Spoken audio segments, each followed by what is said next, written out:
আমি দেখছি সবই ঠিক আছে মোটামুটি, কিন্তু হ্যাঁ সে হাজবেন্ডকে তার কাছে আসতে দেয় না। কেউ কি তোমাকে খুব ডিস্টার্ব করেছে, প্রাইভেট পার্টে কখনো টাচ করেছিল, বা কেউ কি তোমাকে এরকম ব্যাড টাচ দিয়েছিল? Someone from her family okay abuse করেছিল। একটা হাজব্যান্ড ওয়াইফের রিলেশনে এটা আসলে অনেক বড় একটা জায়গা দখল করে আছে তাদের বন্ডিং স্যার। ইরেকশনের প্রবলেম, একটা টাইমিং এর প্রবলেম, পুরোপুরি ভাবে করতে পারেনি ওকে, বাট ও পেইন ফিল করেছিল। আর মেয়েরা যে জিনিসগুলো নিয়ে আসে আমাদের কাছে বেশি, সেটা হচ্ছে তার ইচ্ছে থাকে না। মানে এই ধরনের ট্রিটমেন্ট গুলো করতে হলে আগে মানুষ বাইরে চলে যেত, বিষয় পড়াশোনার ব্যাপারটা চলে এসছে, এবং অনেকেই বলছে যে এটার কোনো প্রয়োজন নাই। ডিসফাংশনের ক্ষেত্রে আমরা কি ধরনের ট্রিটমেন্টে আপনারা যান? ছেলেদের ক্ষেত্রে আমি পি শট, শক ওয়েভের মতো ট্রিটমেন্ট গুলো দিচ্ছি। মেয়েদের ক্ষেত্রে আমি ও শট, লিপটাকে পাউট করছে, নোজটাকে শার্প করছে, চিক্সের ভলিউমটাকে বাড়াচ্ছে, চিনটাকে ডাউন করছে। সেক্সুয়াল ডিসফাংশনিং এর অনেক কেসগুলো আমরা পাই, বোধ চর্ম যৌনরোগ বিশেষজ্ঞ হিসেবে সামটাইমস আমাদের সাইকোলজিক্যাল কাউন্সিলিং পেশেন্টের দরকার হয়। জীবন অনেক সুন্দর, কিন্তু সেই সুন্দর জীবনেই অনেক সময় থাকে, ধরেন কেউ ছোট্ট করে বলল আজকে তো তোমাকে দেখতে ভালো লাগছে না, শরীরটা কি খারাপ, তখনই কিন্তু আমি যদি অসুস্থ নাও হই মনটা খারাপ হয়ে যায়। ওই মন খারাপ থেকে তারপরে দেখা যায় আস্তে আস্তে আমার ভিতর অনেক ধরনের সমস্যা তৈরি করে। বলে না, বনের বাঘে খায় না মনের ভাগে খায়, ওরকম একটা ব্যাপার আর কি। যে যখন কেউ বলে যে না তোমাকে দেখতে ভালো লাগছে না, তখনই কিন্তু এরকম একটা সমস্যা শুরু হয়ে যায়। তো ওই যে মানসিক সমস্যাগুলোকে আমরা খুব একটা গুরুত্ব দিই না, কিন্তু গুরুত্ব দিতে হবে। আর তাই নিয়ে আমাদের আজকের psycho lab. Welcome to psycho lab. আমি আছি ফজেইনা আপনাদের সাথে, আর আছেন আমাদের সাথে আমাদের আজকের অতিথি। চলুন তার সাথে কথা বলি। আছেন আমাদের সাথে ডক্টর তাসনিম খান, যিনি একাধারে ডার্মাটোলজিস্ট এবং সেই সাথে অ্যাস্থেটিক ডার্মাটোলজিস্ট। রাইট? রাইট। ওকে। অনেক অনেক শুভেচ্ছা আর থ্যাংক ইউ সো মাচ আসবার জন্য। থ্যাংক ইউ আপনাকে ইনভাইট করার জন্য। মানে আমাদের দর্শকরা ভাবতেই পারে যে আমাদের সাইকো ল্যাবে কেন একজন ডার্মাটোলজিস্ট। এটার কারণটা আপনারা আমাদের সাথে থাকলেই বুঝতে পারবেন। একটু যেটা বলছিলাম যে আমাদের এরকম আমার অনেক সময় হচ্ছে যে কেউ দেখে বলল তোমার আজকে কি তোমার শরীরটা খারাপ আছে, তোমাকে কেমন লাগছে, শুকিয়ে গেছো, শরীর চেহারাটা কেমন লাগছে। তখন দেখা যায় যে আমার কোনো অসুস্থতা নেই, আমি আমার নিজের জীবন থেকে এটা ফিল করেছি, কিন্তু এরপর থেকে আমার কাছে মনে হলো যে মনে হয় একটু অসুস্থ আছে, আমার চেহারাটা এরকম আজকে এরকম এরকম খারাপ লাগছে কেন। এই যে শুরু হয়ে যায়, এটা যেতে অনেক সময় লাগে। আপনার কাছে যারা আসে তাদের মধ্যে আপনি এই ধরনের রোগী পান কিনা? আসলে এটা তো একটা আপনি যে কথাটা বললেন যে কেউ আমাকে যদি সুন্দর আমি সুন্দর না, বা আমার সৌন্দর্যে কোথাও একটু ঘাটতি হয়েছে, এটা যদি আমাদের জেনারেল পিপল যে কাউকেই বলি না কেন, এটা আমরা ছেলে মেয়ে সবার ক্ষেত্রে কিন্তু একটা খারাপ লাগা কাজ করেই। সো আসলে শুরুটা কিন্তু ওই খারাপ লাগা থেকেই শুরু হয়। আমরা নিজেরা যথেষ্ট সচেতন, আমাদেরকে মিররের মধ্যে দেখে আমরা অভ্যস্ত। তারপরেও দেখা যায় যে কেউ আমাকে কি কমপ্লিমেন্টটা দিল, সেই কমপ্লিমেন্টটা আমার আসলে দিল কি দিল না সেটাও কিন্তু একটা ম্যাটার করে, ব্যাপার হয়ে যায়। যেমন আমি একটা গেট আপ নিয়ে রেডি হয়ে বের হয়েছি, সো আমি এক্সপেক্ট করতেছি আমাকে হয়তো একটা গুড কমপ্লিমেন্ট কেউ দিবে। যদি কেউ না দেয় তখনও কিন্তু মনটা খারাপ হয়ে যায়, এবং ওই জায়গাটা থেকে কিন্তু আস্তে আস্তে করে খারাপ লাগার ব্যাপারটা শুরু হয় যে না আমাকে হয়তো বা আরেকটু ঠিক হতে হবে, বা আমার হয়তো বা কোথাও একটু কমতি রয়ে গেছে, সেই জায়গাটাতে আমাকে আবার একটু ঠিকঠাক করতে হবে। অনেক পেশেন্টই আসে, যেহেতু স্কিনের ডক্টর এবং এর উপরে আবার আমি অ্যান্টি এজিং এর কাজগুলো করি, সো পেশেন্টগুলো আমি আসলেই যেগুলো পাই সেটা হচ্ছে যে ম্যাক্সিমাম আপনার সৌন্দর্য চর্চার জন্যই আসে, সৌন্দর্য মেনটেনেন্সের জন্যই আসে আসলে। তো যে পেশেন্টগুলো আমি সাধারণত পাই এই ক্ষেত্রে দেখা যায় যে আপনার আমাদের অ্যাস্থেটিক ডার্মাটোলজিটা কিন্তু একটু আমরা ট্রিটমেন্টটা কেন করি আমাদের নেসেসিটি বলে, বাট অ্যাস্থেটিক ডার্মাটোলজিটা কিন্তু একটা লাক্সারির জায়গা। লাক্সারির জায়গা কেন বলবো, যে হ্যাঁ সুস্থ থাকতে হবে ওটা আমার প্রয়োজন, বাট আমি সুন্দর থাকতে হবে এটা আমার প্রয়োজন না, এটা আমার ইচ্ছা বা আমার শখ, বা আমি যেটাই বলি না কেন ভালো লাগা। রাইট। কিছু কিছু ক্ষেত্রে যে প্রয়োজন না সেটাও না, প্রয়োজনও কিছু কিছু ক্ষেত্রে, এবং কেন প্রয়োজন সেটা নিয়েই আজকে বেসিক্যালি কথা বলবো আমরা। সে কারণেই আমরা এই আমাদের সাইকো ল্যাবে আজকে আমরা মানে সৌন্দর্য এবং সুন্দর থাকাটা মানসিকভাবে আমাদের কতটা জরুরি নারী এবং পুরুষের জন্য, সেটাই আজকে ডক্টর তাসনিমের কাছ থেকে আমরা জানবো। অ্যাস্থেটিক বিউটিটা কিন্তু আপনি যেটা বললেন এটা লাক্সারি, সবার জন্য এফোর্ড করা সম্ভবও না, এফোর্ড করা সম্ভব না। আবার একদমই যে সম্ভব না সেটা না, অনেক ছোট ছোট কাজ আছে যেটাকে করে নিলে হয়তো বিউটি এনহ্যান্সমেন্ট সম্ভব, সেটাও করা যায়। কোন কোন ক্ষেত্রে, যে এই যে আমরা মানসিকভাবে অনেক ক্ষেত্রে, যেমন ধরেন একজন ম্যারিড উমেন, সে হয়তো চাইবে যে তার ঘরের মানুষটার কাছে সৌন্দর্য বাড়ানোর জন্য, একটা আনম্যারিড মেয়ে বা একটা কিশোরী যে বয়সটা, সেই বয়সে সে চিন্তা করে যে তার বন্ধুদের থেকেও তার সৌন্দর্যটা হয়তো একটু ভালো থাকবে। তারপরে যাদের একটু বয়স হয়ে যাচ্ছে, তারা অ্যাংজাইটি থেকে হোক, প্রেশার থেকে হোক, বয়স থেকে হোক, তাদের তো মানে এজিং হচ্ছে এবং সেই কারণে তাদের চেহারার গ্লোটা নষ্ট হচ্ছে। এই সবগুলোই কিন্তু একটা মানসিক চাপ আমাদের মধ্যে কি দিচ্ছে না? হ্যাঁ, আল্লাহ তাআলা প্রত্যেককেই সুন্দর করে তৈরি করেছে, বাট তারপরও তো আমাদের ইচ্ছে থাকে যে একটু নিজেকে আরেকটু, আমি আমার চোখে একভাবে আমাকে দেখতে চাই, হয়তোবা সেটা আমার মধ্যে নেই।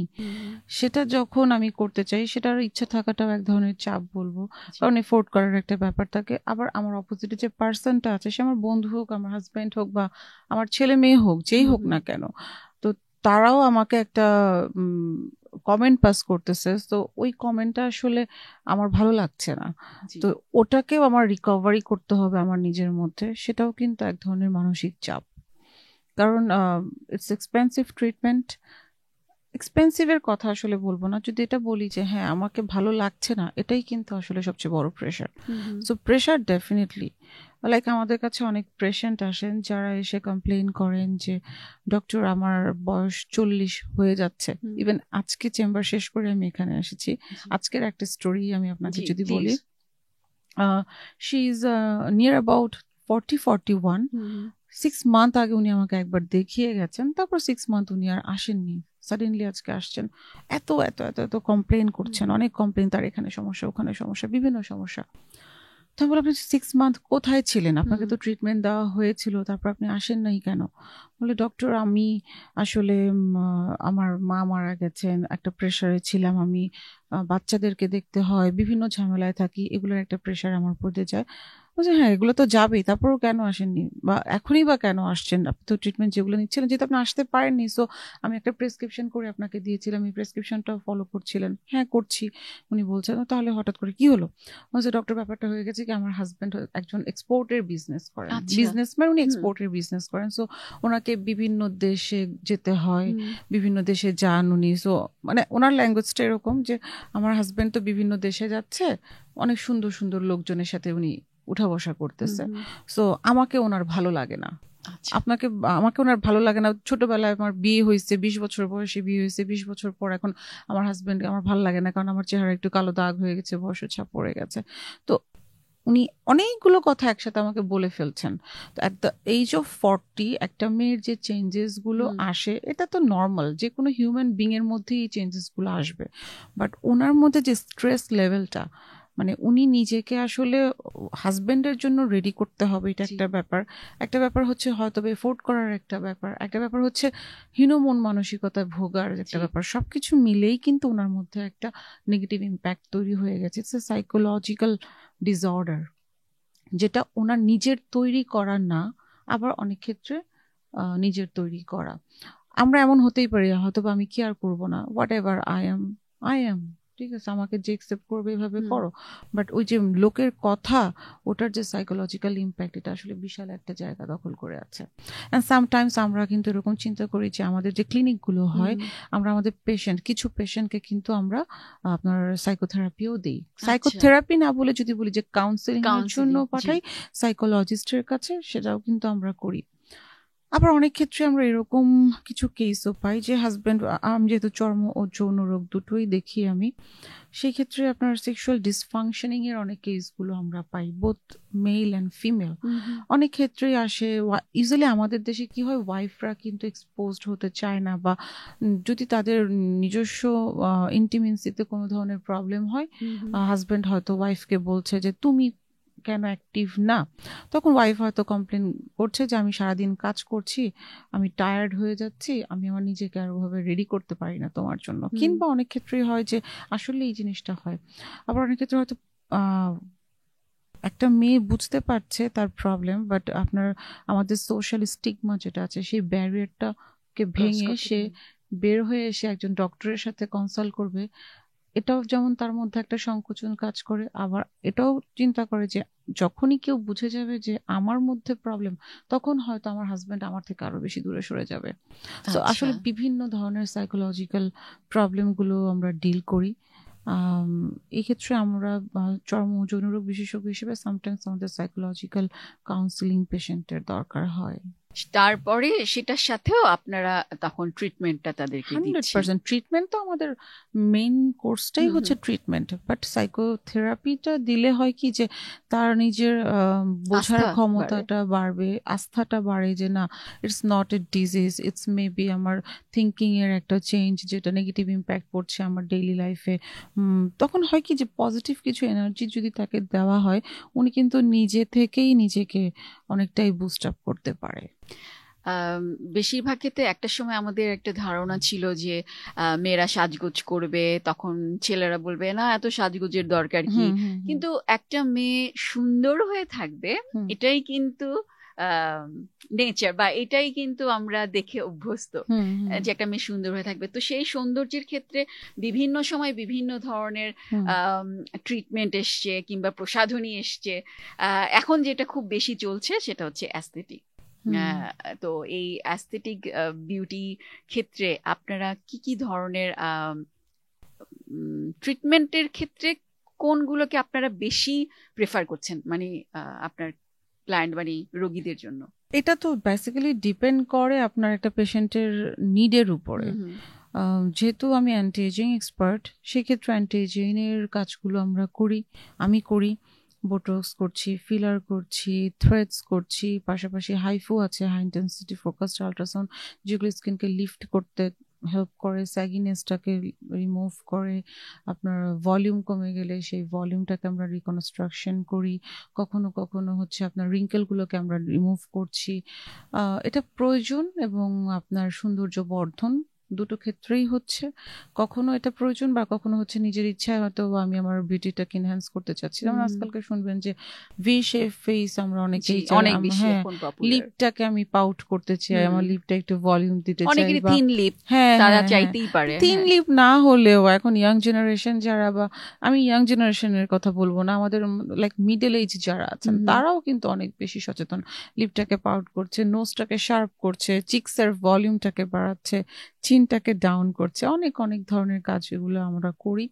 পাশাপাশি হচ্ছে আপনার হোয়াইটেনিং ট্রিটমেন্ট গুলো কিন্তু অনেক পপুলার। যেটা আমি আসতে চাচ্ছিলাম যে এটা কিন্তু আমাদের একটা, যেটা বলছিলেন যে সোশ্যাল স্টিগমা বলেন বা মানসিক সমস্যা বলেন আমাদের, যে আমাকে দেখতে কালো লাগছে, আমার রংটা চাপা, কিংবা আমার মুখে ফ্রিকলস আছে, কিংবা আমার কোনো আবার আনইভেন টোন। তো সেক্ষেত্রে দেখা যায় যে বেশিরভাগ ক্ষেত্রেই শুনতে হয় যে চেহারাটা নষ্ট হয়ে যাচ্ছে, বুড়ো হয়ে যাচ্ছে। তো এরকম জায়গার ক্ষেত্রে, বা এই যে গায়ের রংটা, এটা আসলে কিন্তু খুব জরুরি আমাদের জন্য, কারণ আমরা যারা এদিকে থাকি, আমরা আমাদের সাবকন্টিনেন্টটাই আসলে আমরা রেসিস্ট একটু, আমাদের মনে হয় যে আমরা আপনার গায়ের রং একটু ডার্ক মানেই বা চাপা মানেই হচ্ছে আমি সুন্দর না। ব্যাপারটা কিন্তু শুধু সেটা না, আপনার একটা চেহারার একটা মানে আপনার শেপ যেটা, এটা অনেক ইম্পর্টেন্ট, হেয়ারটা একটা ইম্পর্টেন্ট, স্কিনের টেক্সচারটা অনেক ইম্পর্টেন্ট। অনেকগুলো জিনিস কিন্তু একটা বিউটিফিকেশনের, মানে একটা বিউটি ডিসক্রাইব করতে গেলে, হোয়াট ইজ বিউটি, এটাকে ডিসক্রাইব করতে গেলে অনেকগুলো জিনিস কিন্তু এর মধ্যে চলে আসে। সো কেন যেন আমরা হোয়াইট স্কিন টোন হবে এটাকে অনেক বেশি প্রাধান্য দিই। হোয়াটএভার, যার এক একজনের মনের ইচ্ছা বাসনা তো থাকতেই পারে, বাট আমরা যে ট্রিটমেন্ট গুলো করি সেগুলো কিন্তু আলহামদুলিল্লাহ রেজাল্ট ভালো আসতেছে। কারণ এই ধরনের ট্রিটমেন্ট গুলো করতে হলে আগে মানুষ বাইরে চলে যেত, বাইরে যে ট্রিটমেন্ট করতে সবাই এফোর্ড করতে পারতো না, বাট এখন কিন্তু আমাদের দেশে সব ধরনের ট্রিটমেন্ট গুলো আছে, but quality treatment with a good quality product এবং গুড হ্যান্ডসে কাজ করতে হবে। এটা আমি আপনাকে জিজ্ঞেস করতে চাইছিলাম, কারণ আমাদের দেশে এখন প্রচুর এই ধরনের অ্যাস্থেটিক ক্লিনিক আছে, নট অনলি ক্লিনিক, আমাদের যে বিউটি পার্লারগুলোতেও বিভিন্ন ধরনের প্রসিডিউর গুলো করছে। তো এখানে কি কি জিনিস আমাদের আসলে দেখা উচিত, দেখে তারপরে আমাদের ওই জায়গাগুলোতে ট্রিটমেন্ট নেওয়া উচিত? ওকে, ফার্স্ট অফ অল আমি আপনাকে কোয়েশ্চেন করি, আমি একজন ডক্টর, আপনি ডক্টর না, সো আপনি কি জানেন যে আপনার স্কিনের মানে নিচে কোথায় রক্তনালী আছে, কোথায় মাসল আছে, কোথাও বোনস, ফ্যাট, কোথায় নার্ভ আছে? আপনি জানেন না, তাই না? এখন আমি যদি আপনাকে একটা সিরিঞ্জ হাতে ধরিয়ে দিয়ে বললাম ইনজেক্ট করেন, আপনি কি কোথায় ইনজেক্ট করতেছেন আপনি কিন্তু জানেন না, সো আপনি কোথাও এক জায়গায় দিয়ে দিলেন। আমি যখন করতে যাব আমি কিন্তু জানি যে কোথায় রক্তনালী আছে, আমি এই ইনজেকশনটা, এই ফিলারটা আমি কোথায় দিতে যাচ্ছি, কোথায় দিলে এটার ইম্প্যাক্টটা কি হবে, ভালো হবে না খারাপ হবে। ব্লাড ভেসেল যদি কখনো ফিলারে ব্লক হয়ে যায়, সেই এরিয়াটা একদম নেক্রোসিস হয়ে যায়, দ্যাট মিন্স পচে যাবে। খুব জরুরি কথা এটা। রক্তনালীর ভেতর আপনার ফিলার ম্যাটেরিয়ালটা হচ্ছে একটা জেল ম্যাটেরিয়াল, এই জেল ম্যাটেরিয়ালটা যদি রক্তনালীকে বন্ধ করে দিচ্ছে, আপনার ওই এরিয়াটাতে, স্পেসিফিক এরিয়াটাতে ব্লাড সাপ্লাইটা হচ্ছে না, সো ওর নিউট্রিশন পাবে না, ওটা ড্যামেজ হয়ে যাবে, উইদিন 2 to 3 days ওটা একদম পচে যাবে। এরকম অনেক কেস আমরা কিন্তু পাই। আমরা হয়তো আমাদের কাছে আসা মাত্র আমরা ইমিডিয়েটলি অনেক ধরনের অ্যাকশনসগুলো নিয়ে এটাকে রিজলভ করতেছি, বাট এটার কিন্তু অনেক ব্যাড ইম্প্যাক্ট কিন্তু আছে, যেটা হয়তো আমাদের সামনে চলে আসে না অনেক ক্ষেত্রে। এটা নিয়ে আমি বা আমাদের অনেক ডার্মাটোলজিস্ট আমরা অনেকবার কথা বলেছি যে এই ধরনের সার্জিক্যাল প্রসিডিউর বা মিনিমাল ইনভেসিভ প্রসিডিউরগুলো কিন্তু কখনো ডক্টর ছাড়া করা উচিত না। সো এটা অবশ্যই চিন্তা করতে হবে, আমি কার হাতে আমার নিজের সৌন্দর্যটাকে ছেড়ে দিচ্ছি, নিজের ফেসটাকে ছেড়ে দিচ্ছি। নট অনলি ফেস, মানে আমার তো অনেক ধরনের অনেক কিছু হয়ে যেতে পারে, অনেক কিছুই হয়ে যেতে পারে। পাশাপাশি হচ্ছে আপনারা যেমন সিম্পলি আমরা একটা বোটক্স ইউজ করে রিঙ্কেলটাকে রিমুভ করি, প্রত্যেকটা ইনজেকশনের একটা স্পেসিফিক এরিয়া থাকে, ওই স্পেসিফিক এরিয়া থেকে বের হয়ে যদি ইনজেকশনটা দেওয়া হয় তাহলে আরেকটা মাসল কিন্তু আপনার প্যারালাইজড হয়ে যাবে। So it's dangerous. হ্যাঁ, ওটা রিকভারি হবে মেবি আফটার 6 months, বাট সেই 6 months আপনি কিভাবে সোসাইটিকে ফেস করবেন, আপনি আপনার নিজেকে ফেস করবেন, এটা কিন্তু অনেক বড় একটা ব্যাপার। এবং আমরা অনেক কেস এই ধরনের পাই। আমরা কিছু কিছু কেস আছে যেগুলোকে আমরা রিকভারি করতে পারি, কিছু আসলে ওয়েট করা ছাড়া কিছু করার থাকে না। তো এই ধরনের আরো অনেক ট্রিটমেন্টই আমরা করি, হোয়াইটেনিং করি, লিফটিং করি, হেয়ারের ট্রিটমেন্ট আছে, বডি শেপিং আছে, বডি শেপিংও আমি করি, নন সার্জিক্যাল যেগুলো, ডিসফাংশন মেল ফিমেল দুটোর ক্ষেত্রেই করি। একটা সময় কিন্তু আমরা দেখেছি যে স্কিনের ডক্টরের, স্কিন এবং কি বলে চর্ম বিশেষজ্ঞ ডক্টররা সবসময়, কিন্তু আমি যতদূর দেখেছি যে ওই জায়গাগুলোতে আমরা খুব কম গিয়েছি আমাদের সমস্যাগুলো নিয়ে। কেন এটা আমি জানি না, মানে আমি অ্যাজ এ মানে সাধারণ মানুষ হিসাবে আমি যেটা বুঝি যে আমাদের অনেককেই আমরা দেখেছি যে ওই জায়গাগুলোতে আমরা যেতে চাইতাম না, কিন্তু এখন এই সময় এসে যখন আপনারা এই যে অ্যাস্থেটিক ট্রিটমেন্টগুলো দিচ্ছেন, সেখানে কি রোগীরা অনেক বেশি আসছে এবং এই জিনিসগুলোকে নিয়ে অনেক বেশি কথা বলছে, তাদের যে মানে মানসিক সমস্যাগুলো হচ্ছে ফিজিক্যাল সমস্যা নিয়ে? হ্যাঁ, আগের চেয়ে তো সচেতনতার লেভেলটা অনেক বেশি বেড়েছে। এখন আগে ছিল যখন কেউ আসতো না বা ফেস করতে চাইতো না এই ধরনের প্রবলেমগুলোকে, এখন হয়তো বা একটা পেশেন্ট আসছে, তার কাছ থেকে হয়তো আরো 2-3 জন শুনে তারাও আস্তে আস্তে বের হয়ে আসছে। এবং আরেকটা জিনিস আমি বলবো, এখন আমরা আমাদের ট্রিটমেন্টগুলোকে বিভিন্ন মিডিয়ার থ্রুতে যেভাবে আমরা কথাগুলো বলি, যেমন আজকের প্রোগ্রামটাতেই কিন্তু অনেকেই শুনছেন আমাকে, তাই না? সো এখন এগুলো ট্রিটমেন্ট হওয়া সম্ভব, বা কে করছেন এই ট্রিটমেন্টগুলো, বা এই ট্রিটমেন্টগুলোতে আসলে কি হতে পারে, এই জিনিসগুলোর সচেতনতাটা আগে ছিল না, জানতোই না অনেক কিছু। সো এখন কিন্তু প্রচারণার কারণে অনেক ক্ষেত্রেই অনেকের পর্যন্ত কিন্তু এই নিউজগুলো চলে যাচ্ছে, সো পেশেন্ট কিন্তু অনেক বেড়েছে এবং এখন মানুষ উপকৃত হচ্ছে অনেক বেশি, অবভিয়াসলি, আগে যেটা আমরা জানতামই না। আর ট্রিটমেন্ট তো এখন অনেক অ্যাডভান্স। আমরা ডার্মাটোলজিস্ট হওয়ার পরেও কিন্তু আমরা অনেকগুলো কাজ করি, যারা আমরা এই সেক্টরগুলোতে কাজ করি, বা আমি বলবো যে যে স্পেশালাইজেশনেই আমরা আছি না কেন, আমাদের মেডিকেল পার্সনদেরকে কিন্তু অলওয়েজ স্টাডির মধ্যে থাকতে হয় নলেজ এনহ্যান্সমেন্টের জন্য, তাই না? সো এখন কিন্তু অনেক ধরনের ট্রিটমেন্ট অ্যাভেলেবেল আছে যেগুলো আগে ছিল না। এখন অ্যাস্থেটিকের পাশাপাশি বিভিন্ন ধরনের রিজেনারেটিভ ট্রিটমেন্টগুলোও আমরা কিন্তু ডিসফাংশনসের জন্য করি। বোটক্সের কথা বলছিলেন এবং সেই সাথে আপনি লিফটিং, ফিলার এইগুলোর কথা বলছিলেন, সেই সাথে আমাদের যে ব্রাইটনিং এর যে পদ্ধতিগুলো, এইগুলোতে কি আমাদের কোনো সাইড এফেক্ট আছে যেটাতে আমাদের কোনো প্রবলেম হতে পারে, বা এতদিন পর না দিলে আমাদের সমস্যা হতে পারে, মানে খুব ঘন ঘন দিলে? আচ্ছা, শেষের কোশ্চেনটার অ্যান্সারটা আমি আগে দিই। এটা অনেকেরই, অনেক ক্লায়েন্টই আমাদেরকে জিজ্ঞেস করেন যে ডক্টর আমি যদি এখন করি, আমি হয়তো 6 মাস বা 2 বছর পর আমি আর কাজটা করছি না, সেই ক্ষেত্রে কি আমার ফেস আরো খারাপ হয়ে যাবে কিনা? অ্যাবসলিউটলি না। কারণ আপনি যখন থেকে স্টার্ট করছেন আপনি কিন্তু আপনার এজিং এর চেঞ্জটাকে ওখানে ব্লক করে দিচ্ছেন। সো আপনি যদি 2 ইয়ার্সেও আপনার ফেসে আর হাত না দেন, বা 6 মান্থ পর, যেমন বোটক্সটা আমরা 6 মান্থ পর পর করি, অন্যান্য ট্রিটমেন্টগুলো 1 বছর 2 বছর বিভিন্ন টাইম ওয়াইজ আমরা করি। সো যদি পেশেন্ট নাও করে তাহলেও কোনো তার আলাদা করে কোনো ড্যামেজ হবে না। তার একটা টাইম পর, আজকে আমি যেমন আছি আমি 6 মান্থ পর তেমন থাকবো না, বা 1 ইয়ার পর আমার চেঞ্জ তো কিছুটা হবে। সো 1 ইয়ার পর কিন্তু আমার ওই চেঞ্জটাই হবে যেটা অবভিয়াসলি হওয়ার কথা with my age. So extra কোনো ড্যামেজ হবে না। আচ্ছা, না অনেকেই বলে যে কিডনিতে ইফেক্ট করতে পারে বা লিভারে সমস্যা হতে পারে। এই যে মেডিসিন বা ম্যাটেরিয়ালস গুলো, প্রোডাক্ট গুলো আমরা ইউজ করছি, এগুলো তো আমাদের বডিতে, যেমন হাইয়ালুরনিক অ্যাসিড, এটা তো আমাদের বডিতে ন্যাচারালি প্রোডাকশন হয়, but after a certain time এটার প্রোডাকশন যেমন কমে যাচ্ছে, এটা ডিস্ট্রাকশনটা বেড়ে যাচ্ছে।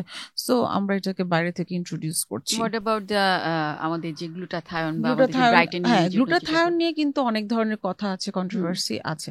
এখন আমি যেটা বলতে চাবো যে গ্লুটাথায়ন তো শুধুমাত্র একটা মেডিসিন না, আমরা কিন্তু বিভিন্ন ধরনের অ্যান্টিঅক্সিডেন্টকে কম্বাইন্ড করে ট্রিটমেন্টগুলা বলি, মানে করছি।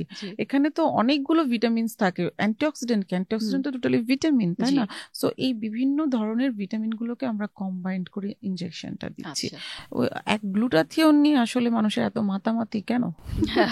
না, যে মানে বিষয়টা হচ্ছে যে যেহেতু আমরা আইভি দিয়ে ওটা দিচ্ছি এবং অনেকেই ভয় পায় আমরা যখন কথা বলি যে হ্যাঁ এটা আমাদের কিডনি এফেক্ট করলো কিনা, বা ভিটামিনস, এগুলো ভিটামিনস, এগুলো কিডনি এফেক্ট করার কোনো সমস্যা নেই। বাট হ্যাঁ, আমি বলবো যে ধরেন যে কোনো মেডিসিনেরই তো সাইড ইফেক্ট হতেই পারে, তা না? একটা সিম্পলি আপনি একটা জ্বর এসছে, প্যারাসিটামল খেয়েছেন, সেই প্যারাসিটামলও কিন্তু আপনার একটা প্রবলেম ক্রিয়েট করে ফেলতে পারে, আল্লাহ না করুক, তাই না? একটা ঘুমের ওষুধ খেয়েছেন, হয়তো আপনার, আমার ক্ষেত্রে কোনো কাজই করতেছেন, আমি দিব্যি 2-4 ঘন্টা পর ঘুরে বেড়াচ্ছি, আপনার হয়তো অনেক বেশি সিরিয়াসন কাজ করছে। এক একটা মানুষের ক্ষেত্রে আসলে মেডিসিনগুলো এক একভাবে কাজ করে। আল্লাহ চাইলে সাধারণত কিছুই হয় না, বাট লাক খারাপ হলে অনেক কিছু হতে পারে। আর আমরা যেগুলো দেই সেগুলোতে আসলে মেডিসিন ইনজেকশনের মাধ্যমে আমরা যেগুলো দিই, এগুলো মানে যেটা আপনি অ্যান্টিঅক্সিডেন্টের কথা বলেন, ইজ টোটালি ভিটামিনস। আর আমি জেনারেলি একটা কথা বলবো, যেখানেই আপনার এই ধরনের অ্যাস্থেটিকের ট্রিটমেন্টগুলোর জন্য যাবেন না কেন, অবশ্যই একজন ডক্টরের কাছে যান, অবশ্যই একটা ভালো প্রোডাক্ট দিয়ে কাজ করেন। আপনি আপনার ডক্টরকে কোয়ারিজ করেন যে আপনি আমাকে কোন প্রোডাক্টটা দিচ্ছেন। বিভিন্ন কোয়ালিটির প্রোডাক্ট আছে, কস্টিংটা ডিফারেন্ট হয়। সো যেটা আপনি এফোর্ড করতে পারবেন, যেটা আপনার জন্য ভালো হবে, আপনি সেটাই দিবেন। আচ্ছা, অপশনস আছে তো। এবার একটু আপনি যেটা বলছিলেন যে ফিজিক্যাল ডিসফাংশন বা এই বিষয়টা নিয়ে যদি একটু বলেন, যে কি ধরনের রোগীরা আসে এবং কি ধরনের সমস্যা থাকে এবং কি ধরনের ট্রিটমেন্ট আমরা পেতে পারি, সেটা মেয়েদের ক্ষেত্রে এবং পুরুষের ক্ষেত্রে। কেমন রোগীরা আসে? তো অনেকেরই মনে হয় যে ডিসফাংশনস গুলো হয়তো বা একটা সার্টেন এজে, একটা ঘটনাগুলো বলতে পারেন আমাদের দু এক, আমরা একটু জানি। কারণ হ্যাঁ, আপনার পেশেন্টরা কারা আসে আমরা তো তাদেরকে চিনি না, বাট আমরা তাদের কাছ থেকে জানতে পারি যে এই ধরনের সমস্যাগুলোতে তারা এই ধরনের ট্রিটমেন্টগুলো নিয়েছিলেন এবং এটার ফলে তাদের লাইফটা কিন্তু চেঞ্জ হয়ে অনেক চেঞ্জ হয়। তো সেই ঘটনাগুলো যদি একটু বলেন। আসলে অনেক স্টোরি। ইউজুয়ালি আমরা দেখি যে কোনো এজেরই ছেলে মেয়েরা আসে, একটা মিডল এজও আসে, আবার অনেক ক্ষেত্রে অনেক ইয়াং এজও আসে, আবার দেখা যায় 60-র পরেও রোগী আসতেছে, কারণ এটা একটা যে নিড, এই নিডটা আসলে আমার মনে হয় না শেষ হয় খুব সহজে। একটা হাজব্যান্ড ওয়াইফের রিলেশনে এটা আসলে অনেক বড় একটা জায়গা দখল করে আছে তাদের বন্ডিং স্যার। সো অনেক ম্যারিড অ্যান্ড আনম্যারিড দুটো ক্ষেত্রে আসে দেখা যায়, তবে আনম্যারিড ছেলেরাই বেশি আসে, মেয়েরা কম আসে। সেই ক্ষেত্রে আমরা দেখি যে আপনার ইরেকশনের প্রবলেম, একটা টাইমিং এর প্রবলেম, এই ধরনের প্রবলেমগুলো নিয়ে ছেলেরা বেশি আসে। আর মেয়েরা যে জিনিসগুলো নিয়ে আসে আমাদের কাছে বেশি, সেটা হচ্ছে তার ইচ্ছে থাকে না, তার ইন্টিমেট হওয়ার ইচ্ছা থাকে না, বা হচ্ছে আপনার অনেক বেশি ড্রাইনেস কাজ করে, পেইনফুল ইন্টারকোর্স একটা প্রবলেম থাকে। এই ধরনের এগুলোই হচ্ছে মেইন কমপ্লেইন থাকে, তাছাড়া আরো অনেক ধরনের এক্সটেন্সিভ প্রবলেমও থাকে। সো এই ধরনের প্রবলেমগুলোর ট্রিটমেন্ট যখন আমরা করতে যাই, আমাদেরকে আসলে তার পারিপার্শ্বিক অবস্থা, তার পার্সোনাল লাইফ, তার ফ্যামিলি লাইফ, তার বাচ্চা থেকে শুরু করে হাজব্যান্ডের সাথে রিলেশন, তার কোনো এক্সট্রাম্যারিটাল রিলেশন আছে কি নাই, তার কোনো ধরনের অ্যাসল্টের হিস্ট্রি আছে কি না, অনেক ধরনের হিস্ট্রিগুলো নিয়ে দেন আমাদেরকে আসলে ট্রিটমেন্ট প্রসিড করতে হয়। একটা মেয়ের বিয়ে হয়েছে, সে মেয়েটা বেশি না, হয়তো বিয়ের 2 থেকে 3 মাস পর আমার কাছে আসলো, হাজব্যান্ড সহই আসলো, এবং মেয়েটার মা সাথে সাথে আসলো আমার কাছে। খুব সুন্দর একটা মেয়ে, 23-24 বছর বয়স হবে, গ্রামের একটা মেয়ে। তো বিয়ে হওয়ার পর সে হাজব্যান্ডের সাথে ইন্টিমেট হতে পারছে না। তার কমপ্লেইন ছিল আমার কাছে যে পেইনফুল ইন্টারকোর্স হচ্ছে। সো হাজব্যান্ড তার কাছে গেলেই তার বিভিন্ন ধরনের সমস্যা হচ্ছে, টাচ করতে দিচ্ছে না, কান্না করছে, মায়ের বাড়িতে চলে যাচ্ছে কান্না করে। সো একটা গ্রামে একটা মেয়ে যদি এরকম সমস্যা হয়, সেই গ্রামে সেই পরিবারটার উপরে কিন্তু অনেক বড় একটা ইম্প্যাক্ট হয়, এবং আস্তে আস্তে মেয়েটার উপরেও কিন্তু তার কাজিনরা, তার আশেপাশের লোকজন যখন জেনে যায় যে বিয়ে হয়েছে, শ্বশুর বাড়িতে থাকতেছে না, এবং তারপর আস্তে আস্তে যখন তার এই প্রবলেমগুলো বের হয়ে আসে, এটা কিন্তু পুরো পরিবারের উপরে অনেক বড় একটা প্রেশার, একটা গ্রামের একটা জায়গা। সো যখন আমি তো প্রথমে যখন হিস্ট্রি নিচ্ছি, নর্মালি জেনারেলি হিস্ট্রিগুলো নেওয়ার পর আমার একটা টাইম পর মনে হলো একটা কোয়েশ্চেন ওকে আমি করি। না, ফার্স্টে হিস্ট্রি যখন আমি নিচ্ছি, তার পিরিয়ড ঠিক হচ্ছে কিনা, তার হরমোনাল লেভেলটা ঠিক আছে কিনা সেটা আমাকে দেখতে হবে, তার কোনো ধরনের ইনফেকশন আছে কিনা প্রাইভেট পার্টে সেটা আমাকে দেখতে হবে, বিকজ তার কমপ্লেন হচ্ছে পেইনফুল ইন্টারকোর্স বলতেছে। সো পেইনফুল ইন্টারকোর্স মিনস কোনো ইনফেকশন থাকবে, কোনো ধরনের জড়তা থাকবে, ইজি না হলে কিন্তু আমাদের অর্গানস গুলাও কিন্তু আপনার ডাইলেটেড হবে না। একটা ইন্টারকোর্সের সময় একটা মেয়ে হাজবেন্ডের সাথে তার ইন্টিমেসি, তার ভালোবাসা না থাকলে, তার প্রতি তার একটা যে সৌহার্দ্যপূর্ণ রিলেশন যদি তার প্রতি না থাকে, তাহলে কিন্তু একটা মেয়ের বডি ঠিক মতো রেসপন্স করবে না, সেই ক্ষেত্রে কিন্তু আপনার ড্রাইনেস থাকবে, পেইনফুল ইন্টারকোর্স হবে। সো এই হিস্ট্রিগুলো নেওয়ার পর দেন আমি দেখছি সবই ঠিক আছে মোটামুটি, কিন্তু হ্যাঁ, সে হাজবেন্ডকে তার কাছে আসতে দেয় না।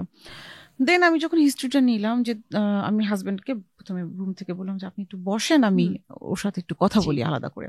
দেন আমি ওকে বললাম, বাবা তোমার কি কেউ কি তোমাকে খুব ডিস্টার্ব করেছে, এরকম কোনো কিছু হয়েছিল কখনো? কেউ কি তোমাকে কোনো তোমার প্রাইভেট পার্টে কখনো টাচ করেছিল, বা কেউ কি তোমাকে এরকম ব্যাড টাচ দিয়েছিল? ব্যাড টাচটাও বুঝতেছিল না যখন কথাটা, তখন আমি ওর সাথে একটু খুলে কথা বললাম, একদম বাংলা ল্যাঙ্গুয়েজ ইউজ করে যখন কথা বললাম, দেন যে সে আমাকে বলল when she was in 11 or 12 এরকম একটা এজ হবে, মেয়েটা নিজেও এজটা বলতে পারছে না, কারণ ওই বয়সে ও কোন এইজে ওর সাথে ইনসিডেন্টসটা হয়েছে এটা কিন্তু ওর এই 23-24 বছর বয়সে এসে মনে করার নেই। বাট ও একটা অ্যাজাম্পশন যেটা আমি করতে পারলাম, যে হয়তো বা 11, 12, 13 বছর বয়স, এই একটা সময় ওর সাথে ইনসিডেন্টসটা হয়েছিল, যে someone from her family okay abuse করেছিল। অ্যাবিউজটা এমন ভাবে ছিল যে পুরোপুরি ভাবে করতে পারেনি ওকে, বাট ও পেইন ফিল করেছিল। আচ্ছা। দেন ও ভয়ে কাউকে বলতে পারেনি, মাকে বলতে পারেনি, কাউকে বলতে পারেনি, বাট ওর ভয়টা কিন্তু রয়ে গেছে। সো বিয়ে যখন হলো, এখন ওকে যখন ওর হাজবেন্ড টাচ করতে যাচ্ছে, ও কিন্তু সেই পেইনটা ফিল করতেছে। সো এইগুলো কিন্তু অনেক ধরনের হিস্ট্রি আমরা পাই, অনেক ধরনের আনইউজুয়াল কেস আমরা পাই। আমাদের দেশে আমাদের সমাজে কিন্তু দেখবেন অনেক মেয়েরাই আছে যারা অ্যাসল্ট ফিজিক্যালি অ্যাসল্টেড হচ্ছে, ইভেন ছেলেরাও হচ্ছে ছোটবেলার, এবং সেগুলো কিন্তু দেখা যায় যে অনেক দূরের কোনো রিলেটিভ মানে লোকজনকে দিয়ে না, কাছে যারা আছে খুব নিয়ারেস্ট লোকজনকে দিয়েই তারা অ্যাবিউজ হয়। আমরা যখন হিস্ট্রিগুলো পাই, হ্যাঁ খুব কাছের, আমি না বলি খুব ডিটেল, কিন্তু এই জন্য বলি আমরা একটা মেয়ে হিসেবে যে একটা মেয়ে যে শুধু এখন একটা মেয়ে বাচ্চাকে আমরা দেখে রাখবো ব্যাপারটা সেটা না, একটা ছেলে বাচ্চাকেও দেখে রাখতে হবে। একটা ছেলে বাচ্চা খুব ইজিলি কিন্তু আপনার অ্যাবিউজ হয়ে যায়। ইভেন আমার দেখা মতে ড্রাইভারকে দিয়ে মারা বাচ্চাটাকে, হয়তো মা একটা সার্ভিস করতেছে, ছেলেটাকে হয়তো বাচ্চাটাকে হয়তো ড্রাইভারকে পাঠাইছে স্কুলে যে আমার ছেলেটাকে তুলে নিয়ে আসো, তুমি থাকো আমি আসতেছি, সেই ড্রাইভারকে দিয়ে ছেলে বাচ্চাটা অ্যাসল্ট হয়। এরকম অনেক কেস আমরা কিন্তু অ্যাবিউজ হচ্ছে, এরকম এই জায়গাগুলোতে আমাদের সাবধানে থাকতে হবে, খুব সাবধান। আমরা মেয়েদেরকে নিয়ে শুধু সচেতনতার কথা বলি, মেয়েদেরকে না ছেলেদেরকে নিয়েও সচেতন হতে হবে, বাবা মাকে দুই দিকেই চোখ রাখতে হবে 100%। সো অনেক কেস হিস্ট্রি থাকে এই ধরনের কেসগুলোতে। ধরেন আমি যদি পুরোপুরিভাবে ওর হিস্ট্রিটা না নিতাম, ওই মেয়েটার কথা বলছি, হয়তো ওকে আমি কিছু মেডিসিন দিতাম, কিছু প্রসিডিউর করতাম, ছেড়ে দিতাম, বাট ওর ভয়টা কিন্তু কাটতো না। যতদিন পর্যন্ত ওর ভয় না কাটতো আমার মেডিসিন কিন্তু কোনোভাবে কাজ করতো না। সো সেই জায়গাগুলোতে এই ধরনের অনেক সেন্সিটিভ ইস্যুস থাকে, ওই সেন্সিটিভ ইস্যুসগুলোকে আমাদেরকে সাইকোলজিস্টের কাউন্সিলিংয়ের খুব দরকার হয়। এবং আপনি কি মনে করেন যে কিছুদিন আগেও আমাদের ছোট বাচ্চাদের মানে স্কুলে আর কি বিষয় পড়াশোনার ব্যাপারটা চলে এসছে এবং অনেকেই বলছে যে এটার কোনো প্রয়োজন নাই, আমরা তো ছোটবেলায় পড়িনি, তাহলে কি আমরা জানি না। কিন্তু এই অজ্ঞতার ফলে যে তাদের ছেলে এবং মেয়েদের বিবাহিত জীবনে যারা একেবারেই নতুন এই বিষয়টাতে, তাদের যে বিভিন্ন রকমের সমস্যা হতে পারে, এটা কিন্তু আমাদের অনেক বাবা মাই জানেন না বা এটা আমি তো বলবো যে এটা কোনো ইস্যুই না। একটা বইয়ে একটা মেয়ে কতটুকু পড়তে পারে সেটা আপনি আমরা কিন্তু পড়ে আসছি, হয়তো আমরা ক্লাস 9-এ যে পড়ছি, 8-এ পড়ছি, এখন হয়তো বাচ্চারা হয়তো ক্লাস 6-এ, আমি এক্স্যাক্টলি জানি না আমি কোন এজ থেকে এটা দিচ্ছে, বাট দিলেও কতটুকু আর দিতে পারে সেটাও কিন্তু আমরা জানি। হ্যাঁ, আপনার বাচ্চা, আমার বাচ্চা, কত 11-12 বছরের বাচ্চা যারা আছে আজকালকার দিনে, ওদের হাতে ডিভাইস আছে, মোবাইল আছে, আইপ্যাড আছে, ট্যাব আছে, ওরা তো সবকিছুই জানে। হ্যাঁ এক্স্যাক্টলি, ওরা কিন্তু অনেক কিছু এখন আপডেটেড। আমি আমার মেয়ে 13, আমি একটা কিছু বললে অনেক সময় একটা কথা হয় ওর সাথে আমার, আম্মা তুমি এটা বুঝবা না, আমি সব বুঝি মা, আমাকে কথাটা বলে ফেলছে আমি সব বুঝি, তখন কিন্তু আমাকে বুঝতে হয় যে না ও জানে, অনেক কিছু জানে। সো অনেক আমি হয়তো বা আমার পার্সোনাল কোনো ইস্যুস নিয়ে আমি আমার ফ্রেন্ডের সাথে কথা বলি, আমার মেয়ের সাথে কথা বলি না, তাই না? 13 বছর একটা বাচ্চার সাথে আমি কি কথা বলবো এই সময় এসে, তাই না? ও আমাকে বুঝবে না। বাট যখন আমি বলছি যে আম্মু তুমি এটা বুঝবা না, ও আমি সবই বুঝি মা। সো আমাকেও কিন্তু ওর সময় ধাক্কা খেতে হয়, আমিও বুঝি যে না ও অনেক আপডেটেড। সো এখন ওই স্কুলে 2 লাইন কি পড়াচ্ছে ওটা চিন্তা না করে বরং আপনি এটাকে পজিটিভলি নেন, যে 2 লাইন ও শিখতেছে বই থেকে, ডেফিনেটলি ভালো কিছুই শিখতেছে, ভালোর জন্যই শিখছে। হ্যাঁ, আর অনলাইনে এখন নেগেটিভ পজিটিভ অনেক কিছুই আছে। আমি কখনোই এটা বলতে পারবো না যে আমার বাচ্চা কি দেখতেছে, আপনার বাচ্চা কি দেখতেছে ইউটিউবের মধ্যে বা অন্য কিছুতে। হ্যাঁ, আমরা বাচ্চাদেরকে ইনসিস্ট করতে পারি যে you can see this thing, you can not see this thing, but এটা তোমার জন্য উচিত না। বা কখনো কখনো আমরা বাচ্চাদেরকে, আমি যেমন আমার বাচ্চা, আমার ভাইয়ের বাচ্চা, আমার কাজিনদের বাচ্চা, আমি এদেরকে ব্যাড টাচ শিখাইছি, এটা উচিত। এটা আমি বলবো প্রত্যেকটা বাবা মার প্রত্যেকটা বাচ্চাকেই কিন্তু শেখানো উচিত যে কোনটা ব্যাড টাচ, কোনটা গুড টাচ। এখান থেকেই যখন আপনি শেখানোটা শুরু করবেন, এবং সেটা 4-5 বছরের বাচ্চা থেকে আপনাকে শেখানোটা শুরু করতে হবে, কিন্তু ওর মধ্যে কিন্তু তখনই একটা জিনিস তৈরি হবে যে না ও বুঝতে পারবে এখানে কিছু একটা ম্যাটার কাজ করে, কিছু একটা আছে। সো আমার মনে হয় এগুলো দরকার আসলে। সো ওই বইয়ে পড়লো কি হলো ওটা নিয়ে এত চিন্তা করার কিছু নাই। অনেক অ্যাডভান্স এখন সবকিছু, আসলে সবই এখন অনেক বেশি অ্যাডভান্স। আমরা যা জানতাম না এখনকার ছোট ছোট বাচ্চারা সে অনেক কিছু জানে ওরা। হ্যাঁ, আপনি যেটা বলছিলেন যে এই যে ডিসফাংশনের ক্ষেত্রে কি ধরনের ট্রিটমেন্টে আপনারা যান? এটা তো আসলে আপু ডিসফাংশন গুলো বিভিন্ন কারণে হয়। হরমোনাল ইস্যুস থাকে, সাইকোলজিক্যাল ইম্প্যাক্ট থাকে, ফিজিক্যাল ইলনেস থাকে, কিছু অ্যাক্সিডেন্টাল কেস থাকে। দেখা যায় 40-র পর থেকে আপনার হরমোনগুলো ছেলেদের মেয়েদের কমতে শুরু করে, মেয়েদের হচ্ছে প্রেগনেন্সি ডেলিভারি, আফটার ডেলিভারি সময় হরমোনাল ইস্যুসগুলো থাকে, অ্যান্ড মেনোপোজের আগে পরে একটা সমস্যা থাকে, মেনোপোজের সময় একটা সমস্যা থাকে। সো এইগুলো অনেক কিছুই ম্যাটার করে। সো কজ অনুযায়ী আমরা হরমোন রিপ্লেসমেন্টের প্রয়োজন হয়, কিছু আপনার এনজিওলাইটিকের প্রয়োজন হয়, কিছু আপনার সাপ্লিমেন্টের প্রয়োজন হয়। এছাড়াও যেটা আমাদের প্রয়োজন হয় সেটা হচ্ছে যে আপনার মানে কারেন্ট সিচুয়েশনটাকে ট্যাকেল দেওয়ার জন্য, যে আমরা হয়তো তার একটা পেশেন্টের যদি হরমোনাল রিপ্লেসমেন্টের দরকার হয় সেটা মিনিমাম 3 to 4 মাস সময় লেগে যায়, বাট ওই 3 to 4 মাস তো তার একটা প্রবলেম হচ্ছে। তো ওই কারেন্ট সিচুয়েশনগুলোকে আমরা ডিল করার জন্য কিছু মেডিসিন, তাদেরকে উত্তেজক কিছু মেডিসিন আছে, এগুলো ফিমেল মেল বোথ ক্ষেত্রে আমাদেরকে দিতে হয়। মেয়েদের ক্ষেত্রে অনেক ধরনের মেডিসিন আছে যেগুলো হচ্ছে আমরা পোস্টমেনোপোজাল ওমেন, প্রিমেনোপোজাল ওমেনদেরকে দিচ্ছি, হরমোনাল ইস্যুস আছে তাদেরকে দিচ্ছি। সাপ্লিমেন্ট অনেক বেশি প্রয়োজন, অ্যাডভাইস করতে হয়। মানে অ্যাডভান্স লেভেলে এখন কি কিছু আছে? অ্যাডভান্স লেভেলের আমাদের এখন যেমন আমি যেটা পার্সোনালি করি, ছেলেদের ক্ষেত্রে আমি পি শট, শক ওয়েভের মতো ট্রিটমেন্টগুলো দিচ্ছি। মেয়েদের ক্ষেত্রে আমি ও শট যেটা, বা আরো অনেক ধরনের শট আছে। আমাদের দেশে আসলে অনেকেই এই জিনিসগুলো কাজগুলো করেন না, যেটা আসলে এটা একটা টাইম আমি লাইক 4 ইয়ার্স চলছে আমি এগুলোর উপরে কাজ করছি। তো যখন আমি কাজটা শুরু করেছিলাম ডিসফাংশনের উপরে, তখন আমি ছেলেদেরটা কন্টিনিউসলি করে যাচ্ছিলাম, কোনো সমস্যা হচ্ছিল না। বাট একটা টাইমে দেখলাম যে মেয়েদের জিনিসগুলো আরো বেশি কমপ্লিকেটেড। দেন আই থিঙ্ক আমার একটা স্টাডি করা উচিত। ওই সময় পরে আমি 1.5 বছর হবে আমি একটা Indian college of cosmetic gynaecology থেকে আমি একটা ডিপ্লোমা করে আসছি ফিমেলদের উপরে বিশেষ করে। সো ডিল করছি অনেক ধরনের পিআরপি থেরাপি আছে, যেটাকে আমরা বিভিন্ন শর্ট নামে বলি, ও শর্ট, ভি শর্ট, জি শর্ট, কামাসূত্র শর্ট, মানে বিভিন্ন ব্যাপার আছে। আলটিমেট ট্রিটমেন্টটা হচ্ছে কি মেয়েদের স্পেসিফিক অর্গান অনুযায়ী বিভিন্ন স্পটের মধ্যে আমাদেরকে পিআরপিটাকে একটু ডিফারেন্ট ওয়েতে রেডি করতে হয়, সেটাকে ইনজেক্ট করতে হয়। সেটা হচ্ছে আপনার রিজুভিনেশন এবং ফাংশনিং এর ইমপ্রুভমেন্ট এনে দেয়। অ্যান্ড এখন কিন্তু অনেক ধরনের মেডিসিনও আসছে যেগুলো আমরা ফিমেলদের জন্য নতুন করে দিতে পারছি, যেগুলো আমি 2-3 বছর আগেও পেতাম না, এখন আমরা এগুলো পাচ্ছি। আবার অনেক ক্ষেত্রে কিছু সাপ্লিমেন্ট আমরা দিই, যদিও এই ধরনের সাপ্লিমেন্টগুলো আমাদের বিএসটি অনুমোদিত না, বাট হার্বাল কিছু মেডিসিন আছে যেগুলো ভালো কাজ করে, পার্সন টু পার্সন ভ্যারি করে।